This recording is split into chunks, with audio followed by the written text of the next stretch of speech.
75 à 80% du temps, lorsqu'on suspend les allocations familiales en cas d'absentéisme, ça ne permet pas le retour des élèves à l'école. Donc c'est inefficace.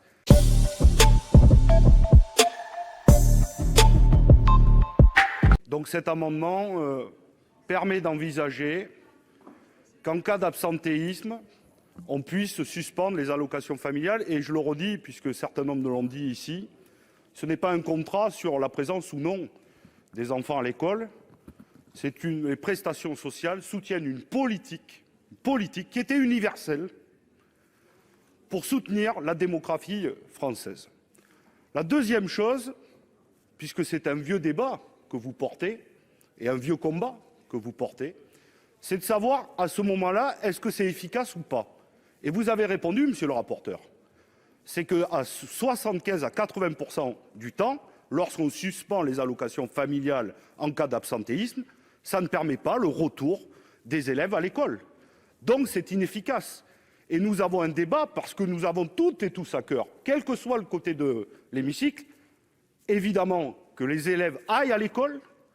Comment accompagner les parents et les élèves lorsqu'il y a absentéisme pour qu'ils retournent à l'école?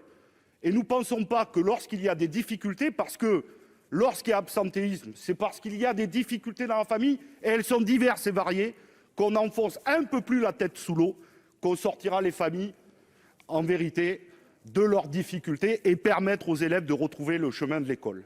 Et puis permettez-moi de vous le dire, monsieur le ministre, moi aussi je suis extrêmement surpris de l'avis de sagesse que vous émettez. Ça fait un jour que vous êtes là, je n'ai pas pris beaucoup la parole. Je suis venu sur le respect des principes de la République et je suis élu de la Seine-Saint-Denis. La Seine-Saint-Denis, vous savez, elle n'est pas menacée par les mamans voilées qui accompagnent les élèves à la sortie scolaire, ni par l'absentéisme, plus qu'ailleurs. Il peut y avoir évidemment des problèmes.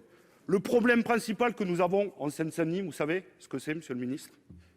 C'est qu'un élève de 3 à 18 ans perd une année de scolarité. C'est ça notre principal problème.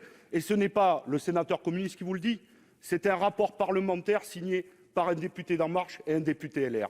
Et j'aurais aimé qu'à un moment donné, en une journée de débat sur l'école de la République, nous ayons ce débat pour que l'ensemble des élèves, quel que soit leur département, aient un accès égalitaire. Et l'égalité républicaine s'applique partout.